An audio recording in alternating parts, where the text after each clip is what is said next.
You guys, Erin here. I am back with another moon update for you. Today, I'm going to be talking about the extremely powerful new moon we have coming up here on Thursday, June 6th. This new moon peaks at 5:37 a.m. Pacific time and takes place in the sign of Gemini, 16 degrees Gemini. Now, we wouldn't normally associate the word powerful with the sign of Gemini, but there is a whole heck of a lot going on in this sign of Gemini. For this new moon, we've got the sun and the moon and Venus all conjunct at 16 degrees Gemini.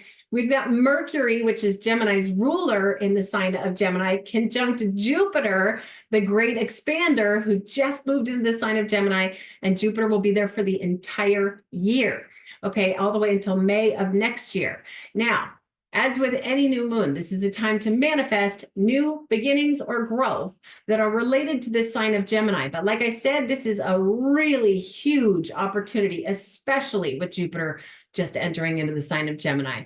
Okay, so what I'll do in this recording is I'll break down the sign of Gemini for you in detail so you know what you're working with here. I will also be pulling up the chart and showing you all the astrological forces they were receiving at the time of this new moon. And I will also be talking about certain parts of the body that are ruled by the sign of Gemini, because these parts of our body become more sensitive anytime anything up in the sky transits through the sign of Gemini. So with all this abundance of things going, cosmic energy coming through the sign of Gemini, it's a really good idea to pay a little extra attention to these parts of our body. So of course, I will also be mentioning some potential herbal remedies to help support these parts of our body.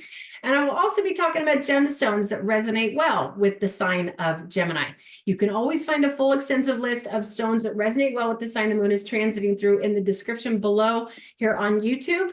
Now, what I always like to do is pull out my journal. I write down the growth I want to experience. It's related to that zodiac sign. And then I like to take a few gemstones that resonate well with that zodiac sign, put them on top of my journal, preferably, the night before, a couple hours before the new moon takes place. Now, please do not feel like disappointed or you're missing out on something if you don't have any of these gemstones. Anytime we have a new moon is an incredible time to manifest some of these gemstones into your life. It's like rule number one for manifesting: write it down, bring it into fruition by writing it down. And the sign of Gemini has a heck of a lot to do with writing things down. Okay, so let's get into this. Oh, one more thing to mention here. We all experience this new moon together as a collective at 16 degrees Gemini. But it's also so incredibly unique to each and every one of us. And so much of this depends on your own natal chart. Okay, where does the sign of Gemini come through your own natal chart? If you've had a reading with me, you can go back and review the video recording to see if this is coming through your house of career, your house of money, your house of relationships, physical health, karma, transformation, communication. It's got to be coming through somewhere. As long as you know approximately what time you were born, you can find out what area of your life this is specifically activating for you. Not only that, but do you have anything in your natal chart really anywhere between 0 and 20 degrees Gemini? Because there's so much coming through here. Or maybe trining that in the sign of Libra or Aquarius, or opposing it in Sagittarius.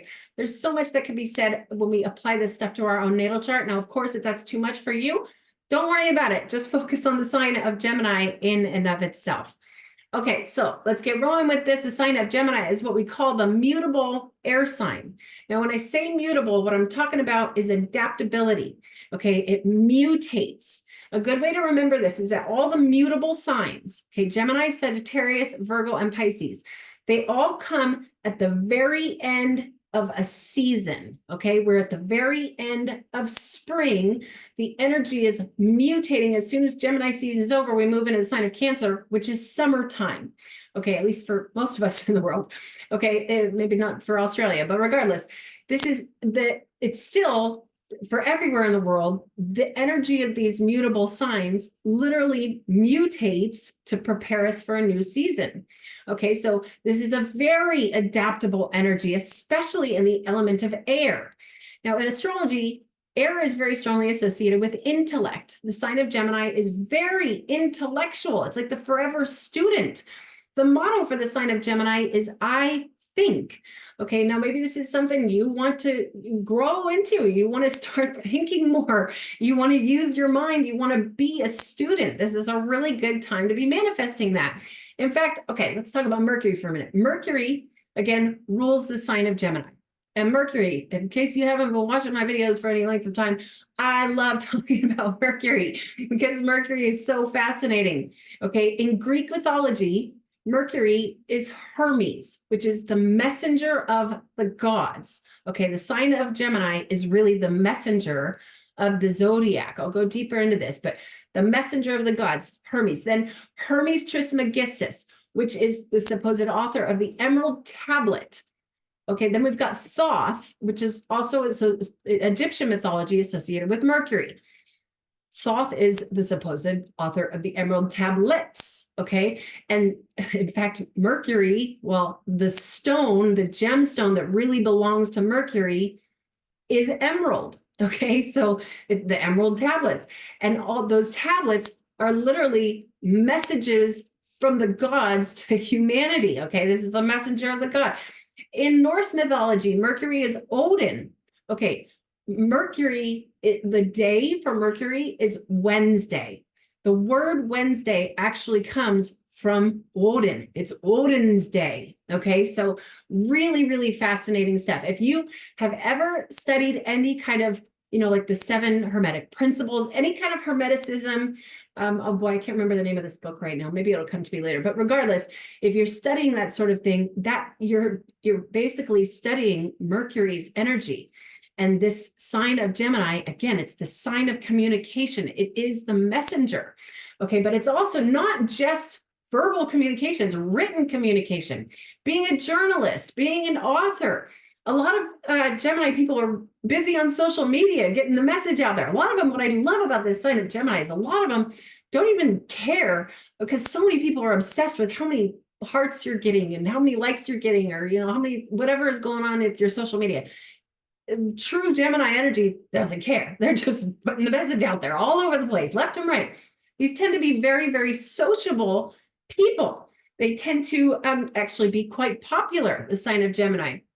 One thing that always kind of makes me giggle a little bit is it's just so sweet. I've given so many readings over the years, and these Gemini people, a lot of them, the people who are born with either Sun, or can happen with Mercury and Gemini, can definitely happen with Moon and Gemini, but it just depends on the whole chart. Regardless, a lot of Gemini people, they'll be like, yeah, I'm so sociable. I'm always the social butterfly. But I'm like nervous. Mercury rules the nervous system. The sign of Gemini has a huge influence on the nervous system, certain parts of it. To be specific, it's the afferent nerves. Now, they can have overactive nervous systems, but still, they're so sociable. They're going around talking to everybody. I just did a workshop. I teach astrology workshops at a ranch/resort in Carmel, California. And I was teaching a workshop to, I knew it was for this corporation. I can't say who the corporation was, but this giant corporation, and 13 people were showing up for my workshop that were part of this corporation. And it turns out, I didn't know this until I was there giving the workshop, but the 13 people are from the communications team for this corporation. And 7 out of 13 of those people from the communications team were Geminis. It was absolutely hilarious. I just couldn't help but giggle because these people tend to be, there's something going on with communication. A lot of people will be even like a journalist for a news station or whatever it is, an author of a book. This is very, very strongly associated with the sign of Gemini. And again, all that comes from Mercury. Where I live, there's I don't even know if it's still out there, but there was a newspaper that was called the San Jose Mercury News. I live fairly close to San Jose, California. And it's the Mercury News because it's the messages that are getting out, okay? So really be thinking about this. How do you want to grow in these ways? Is there a message that you've been wanting to get across? Is there something you've been wanting to share? Have you been wanting to get more active on social media? Or maybe you've been trying to have some sort of a conversation with somebody, and whether it be just one person or a group of people, there's something that you've been wanting to say, that is maybe difficult for you to say. There's some sort of a blockage. It's a time to write this stuff down and make it come into fruition. Okay, so represented by the twins. Okay, the twins, the sign can actually have a lot just to do with siblings. When we think about siblings, of course, not everybody has siblings, but a lot of times when we have siblings, our siblings are the first ones that we communicate with. I mean, of course, our parents, of course, but that's a different kind of communication. It's more of like a chatty, closed door, so mom can't hear us sort of thing, and have the little chat with their siblings. That's very Gemini energy as well. But this is also the sign of duality, okay? That a lot of times people with a heavy dose of Gemini energy in their natal chart, they'll have a difficult time making a decision because they'll feel two ways about something at the exact same time. And again, a lot of that has to do with the nervous system as well. But how do you want to grow in these ways? Again, this is a sign of being a messenger. This is a sign of thinking. Okay, it's ruled by Mercury. Okay, so it's a mutable air sign, adaptable and intellectual. It is ruled by Mercury, the messenger. It is represented by the twins, the sign of duality. And we already talked about this, the motto is I think. So how do you want to grow in these ways? This is an incredible time to be manifesting this, especially if you are somebody, this sign has so much to do with social media. It's kind of ridiculous. Okay, so let me go ahead and pull up the chart here and start going through some of these placements. For those of you who are new to my recordings, I work with geocentric Western astrology. So with that said, what we're looking at here is basically a snapshot of what we call the tropical zodiac at the time of this new moon. Now let's start here. This right here is the moon, okay, where the little crescent moon is, and this right here is the sun. We can see the sun and the moon are both at 16 degrees Gemini. Okay, it's the moon is the mother, sun's the father. They're coming together. They create this energetic baby that grows over the next 6 months till we have a full moon in the sign of Gemini.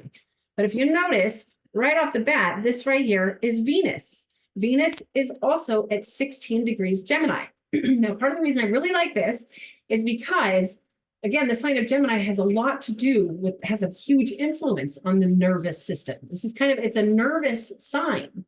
Now, Venus, she's almost like a remedy for everything. Venus is, yes, she's the planet of love, the influencer of love, but it's not just romance. Of course, this could have a lot to do with romance if that's how it's playing out in your chart. Excuse me, but Venus will soothe. She will calm. I mean, there's definitely pros and cons to having Venus right next to the sun, but I'm focusing on the positive stuff here. Venus can help to soothe some of the anxiousness that might go on with this kind of transit. Okay, and it's 16 degrees Gemini. This is in something called the second decan of this Gemini energy, which actually gives it a little twist of Libra as well, which Venus rules Libra. So this is actually really quite lovely stuff we've got going on here. Not only that, but we've got a trine.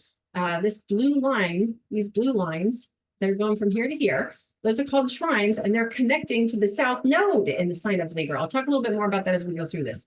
But for now, let's go on up here to Mercury. Okay, so this right here is Mercury, the little yellow character right there. So again, Mercury, being Gemini's ruler, is stoked to be in the sign of Gemini. Like, he's in his own home. Mercury gets to function the way he wants to. Mercury gets to do what he wants to do in the sign of Gemini. He's about, and not only that, he's not a retrograde or anything. So he's out there socializing with everybody. And then right above Mercury here, we have Jupiter. So Jupiter, again, the great benefic who brings a luck, abundance, wisdom, philosophy. Over this whole year, Jupiter is going to take the whole year to go through that sign of Gemini. If you've got anything in your chart in the sign of Gemini, be paying attention to that, especially when Jupiter approaches that. A lot of times, now I will be totally honest here, Jupiter is not always and only going to bring luck and abundance of wisdom and philosophy. Jupiter is also the great expander. If there's something harsh going on in your life and Jupiter comes up and hits that thing, it might become a little bit more harsh. But for the most part, this is an absolutely lovely lineup, especially if you've got some lovely energies coming through the sign of Gemini. Let's say, and by the way, happy solar return season, all you Geminis out there. I do love this energy. My own natal Jupiter is in the sign of Gemini. And Jupiter, if I'm going to get into details here, Jupiter is basically what I would call the captain of my ship. That's a Sagittarius rising. And so what that means is I'm actually quite Geminian. Even though I only have Jupiter in Gemini, I'm actually, if you notice, I talk with my hands a lot. I was just looking, my dad sent me some pictures of me when I was a kid, and every single one of them, my hands are up, and it's just hilarious because some things never change. Again, Gemini rules the hands. Not only that, but gosh, it was a little while ago. Well, I guess it was well, quite a while ago. I used to work on a farm. I used to work on a cannabis farm.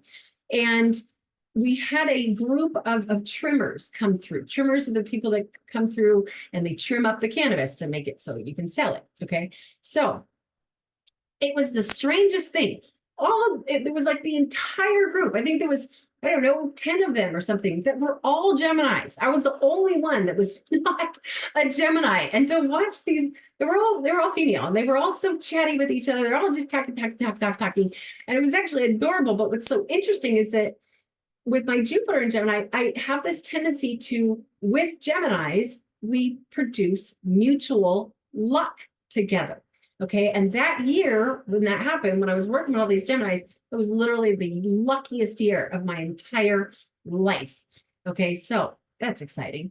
All right. Now, let's see. And by the way, these guys right here, the circle with the X in it, and then the circle with the horizontal line there, that's based on my location. For everybody on Earth, this new moon takes place at 16 degrees Gemini, but these things are based on my location. Okay. In fact, if you live somewhere in the neighborhood of Santa Cruz, California, not necessarily just that neighborhood, regardless, this is the horizon. All this stuff is coming up in this area of California as the sun is rising. Like that is, and that's really hard to explain if you don't understand how the chart works, but this is really, really cool stuff going on here. Okay, so the next thing, I think the thing I want to point out first here is this right here is Pluto, which we've talked so much about Pluto going through the sign of Aquarius. Now, Pluto brings a powerful transformation. Pluto is Hades in Greek mythology, the ruler of the underworld, okay? The energy of Greek mythology is so fascinating to study, my goodness. But the Hades, it's like a really, really intense energy that rules the psyche. Powerful stuff comes from Pluto. Pluto is often referred to as the planet of power. Okay, the sign of Aquarius here, another air sign. The motto for the sign of Aquarius is I know. Pluto's going to be going through, basically, to sum this up here, Pluto's going to be going through Aquarius all the way until, oh boy, I can't remember what month, but all the way till 2044, 20-year transit, Pluto's going through Aquarius. I think this is going to bring a very powerful transformational process to what we think we know. Okay, that sign of Aquarius is, the motto is I know. This is a sign of technology. Another sign that has to do with information. I think we're going to experience some extremely, I'm talking like ripping stuff down. I do think that there's going to be something that goes on with electricity. Who knows? Maybe the grid goes down or whatever it is. I'm personally not worried about it. But regardless, there's a very, very strong trine going from Jupiter over to Pluto at the time of this new moon. Okay, Jupiter, and Jupiter's Zeus, by the way, in Greek mythology. Okay, so we've got Jupiter and Zeus, the brothers. They're harmonizing at the time of this new moon. That is really, really strong stuff. This can help to encourage a transformational process. This can help to bring empowerment. Again, so much of this is going to depend on your own natal chart. Do you have anything in your natal chart, say between 0 and 3 degrees, either Gemini, Aquarius, or Libra? This is a very, very powerful time for you, very empowering time for you.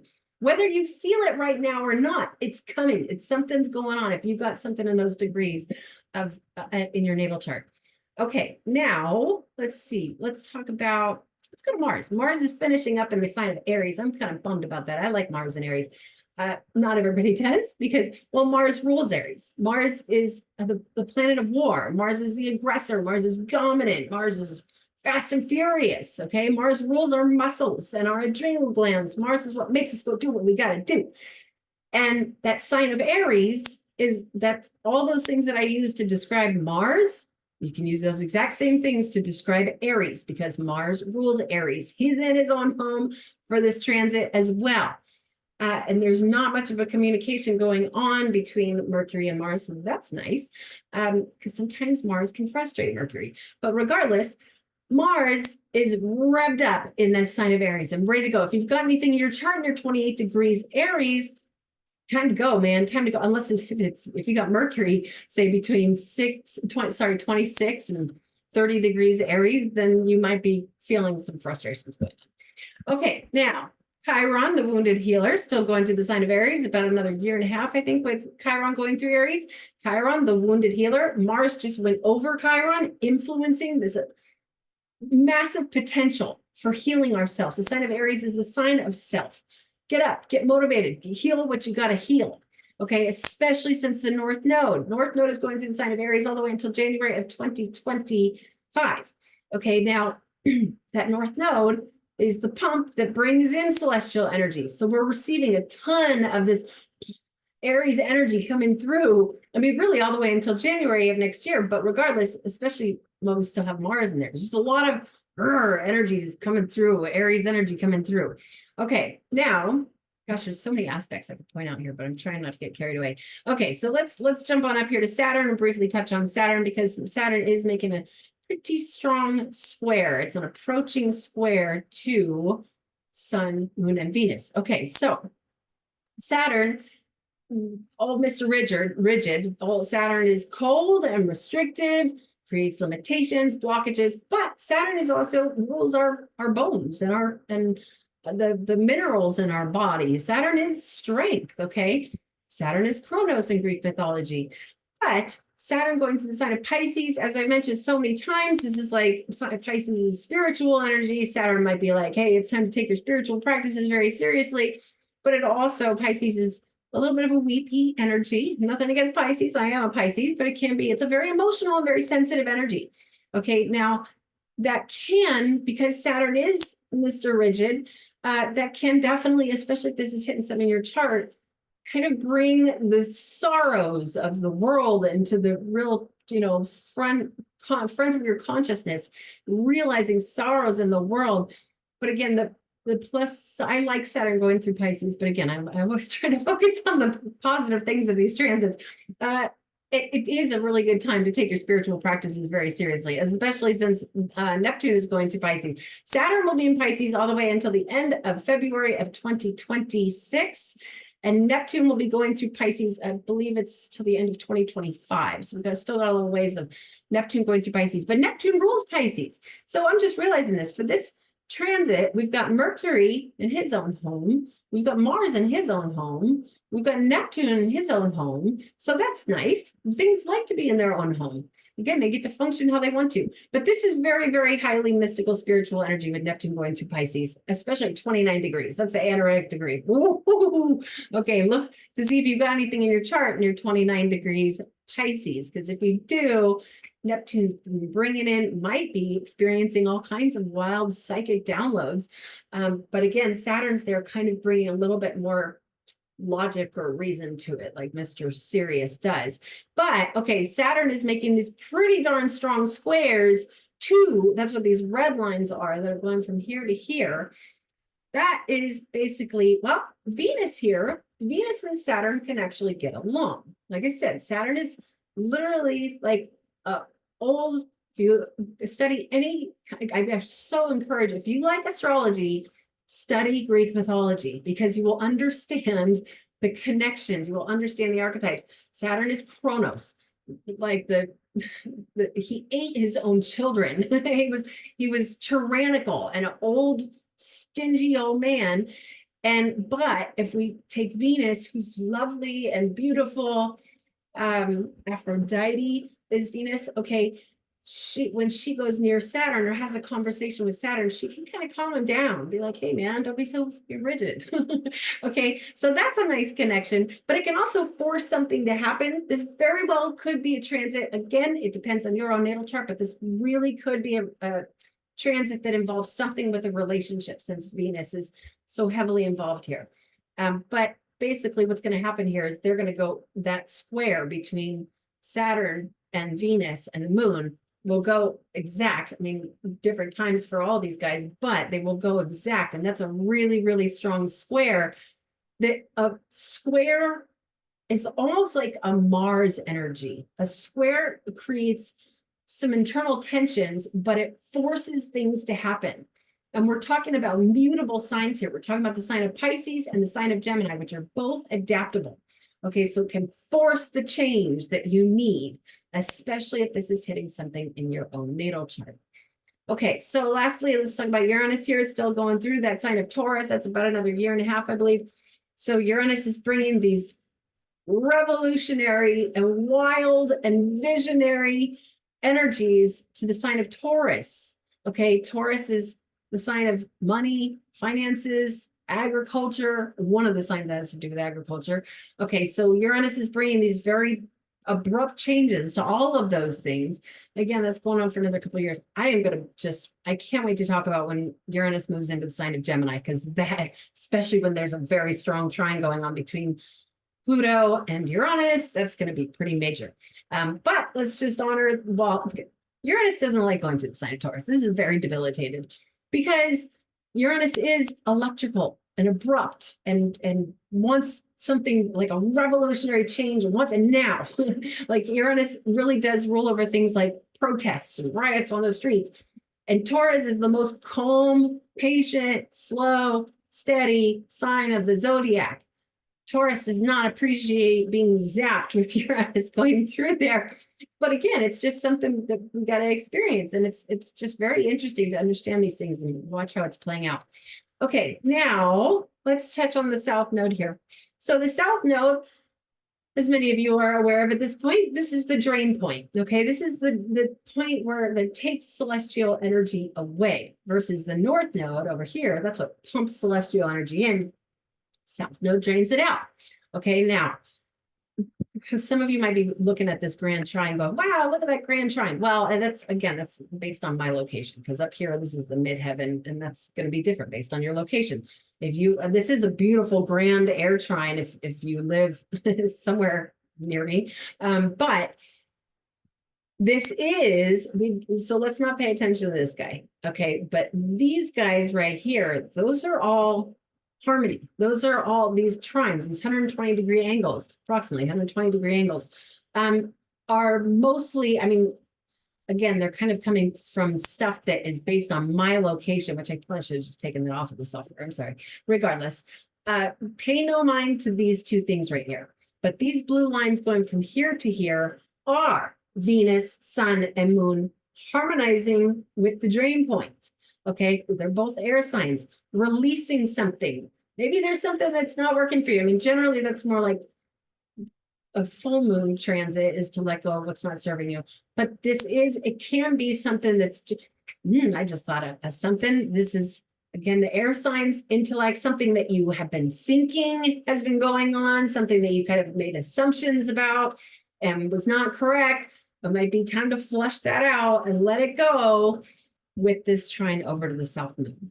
Okay, so we got a lot of sextiles going on here too. All these green lines, very, very opportunistic connection going on up to the North Node, to this new moon of Venus. And so this is a very, very opportunistic. Honestly, the thing that I'm just kind of wow about is the fact that this opportunity for new beginnings with Jupiter involved. Again, Jupiter's the great benefic. Jupiter takes about 12, 13 years to go around the whole zodiac. Only spends about 12 months in one zodiac sign. So when Jupiter does move into a zodiac sign, especially if it's your zodiac sign, if you're a Gemini rising or a Gemini sun, then all of a sudden Jupiter comes along into your sign and brings the abundance. Okay, so I think I will leave that there. Let's talk about body parts. Okay, so the sign of Gemini, well, mostly is associated with ruling the arms and the hands and the fingers, except for the elbows. The elbows actually fall into the sign of Cancer. And so we might want to be a little bit mindful with our fingers and our hands and our arms and that sort of thing. A lot of people have got very, very debilitated Mercury or something funky going on in their chart that involves the sign of Gemini or Mercury. Will have problems with their hands or their arms or their fingers, that sort of thing. But also Gemini rules the lungs, okay? So with that said, this is a really good idea to be paying attention to our lungs during this kind of transit. If you already have very sensitive lungs, I do have very, very sensitive lungs. It's a really good idea to just pay a little extra attention to these things. Well, I like to do my two favorite herbs for the lungs, and I'm not a doctor and I'm not trying to offer any kind of medical advice whatsoever. These are just things that I have learned from all my wonderful teachers over the years. Oh boy, the Academy for Astrological Medicine. Another big one is Matthew Wood, his book. Okay, regardless, I have noticed, and not only for myself, when I was helping my mother in her final days, I've mentioned this in other videos as well, that she also had really, really major, severe lung problems. And the two things that I found worked really, really well, it depends on what's going on with your lungs. So you might want to do some research, and not only that, but check in with your healthcare practitioner and that sort of thing. Elecampane and also Mullein. Mullein is, I mean, Elecampane is really good for, let me just talk about Elecampane for a second. To me, it almost smells like a piece of cedar wood. It smells so good to me. And it's so like, whoa, refreshing, cleansing to the body. That when in a tincture form, that helped my mom a lot. Okay. But another really, really popular one is Mullein. Mullein is really good for the lungs, amongst many other things. Mullein is just packed with minerals. It can be good for the teeth, all sorts of things. But Mullein can also be used in a tincture. Both of these things can be used in a tea or a tincture. Okay, I have a Mullein that I grew from last year. It's been sitting in organic grape alcohol spirits since last year, and I can't wait to harvest it. Mullein can be really good for pulling gunk out of the lungs. You can also smoke Mullein to help pull things out of the lungs. Okay, now where is it going to go next? Oh, the nervous system. Okay. Specifically, Gemini rules the afferent nerves, but the efferent and the afferent nerves are going to be activated with this much energy going through the sign of Gemini. Okay, now this can be overstimulating for nervous systems. I'd say my favorite is actually hops, especially in a tincture form. And also milky oats or oat tops are really good for the nervous system. And also CBD. I mean, depending on where you live, not necessarily everybody has access to CBD, which is a total shame. I'm talking about cannabidiol, and I'm not talking about some people, when they just don't know, they think of CBD as like, it's like a mind-altering drug or something. That's THC. THC is really the psychoactive component to cannabis. There's also CBD, cannabidiol, that is very good for the nervous system. Incredible if you're somebody who's dealing with, all kinds of weird nervous problems, or, overactive, overstimulated nervous system, that sort of thing. I really, really like working with CBD. And there's a lot of I could name some brands, but honestly, I grow my own. So I know how to extract it. I grow CBD cannabis and also THC cannabis. And for the most part, I usually just use, of course I use the THC cannabis, but the CBD stuff is more like for daytime. And basically what it comes down to is you're going to want full spectrum. If you're curious about CBD, full spectrum. And honestly, just do some research, because there's a lot of really not so great CBD brands out there. Basically, if it's really cheap, if it's really, really cheap, then it's probably not very good quality. But if you do your research, there's a lot of really good brands out there of CBD in capsules, or also you can get it in a tincture. I think capsules are probably best for CBD. Okay, so there's that. Where else is I going to go with this? What else is ruling the body? I think we covered the body parts. Let's go into gemstones. So the dedicated zodiacal birthstone for the sign of Gemini is agate. Now this right here is blue lace agate, which is definitely my favorite kind of agate. All kinds of agate is such a wonderful stone. Not only is it affordable, but it's wonderful because it is calming. That's why I like the blue lace agate, is because it calms things down. I love agate, especially considering it's not like a super like extravagant stone, but it's absolutely lovely and can be really good for the nervous system. The next one I was going to mention here, this right here, is celestite, which resonates beautifully with the sign of Gemini. Okay. Like I said, the dedicated birthstone for the sign of Gemini is agate, really any kind of agate again. But celestite can help with communication. Celestite it's like a very, very metaphysical energy. Everything is metaphysical energy, but celestite is like almost like a dreamy. In fact, celestite belongs to, I don't know if that's the best way to describe it, but Venus and Neptune. I'm going to pull this up again. If you look at celestite, the light is not so great in here right now, but it's a light blue, usually anyway. It's a very light blue, and it's so sparkly. This is a little bit dusty. I probably should have cleaned it off a little bit. this Neptune influences dreams and, altered states of consciousness. And Neptune is just very diffusive. And then Venus, again, is the planet of love.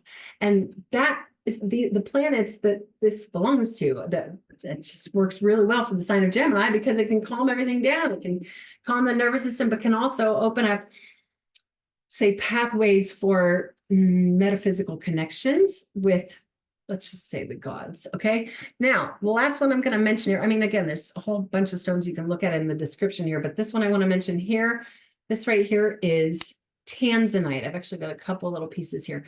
Tanzanite is not, it's a pretty expensive stone.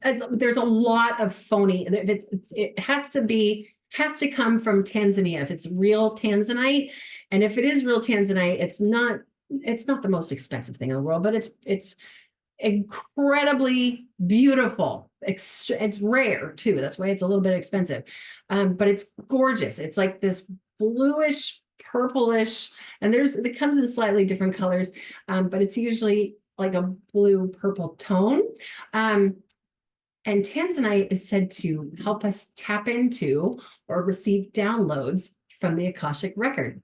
So those are the stones that I will be working with for this new moon. I'll be putting them on my journal, putting that journal up on probably the fireplace mantle on that night, probably the night before, since this takes place at 5:37 a.m. in my time zone. So I think I will leave that there. I hope I helped you guys understand the sign of Gemini thoroughly. Okay, and if you'd like to schedule an astrology reading, please do visit erinwageastrology.com. You can schedule straight through my website. I do hope to hear from some of you, and until next time, namaste to all of you.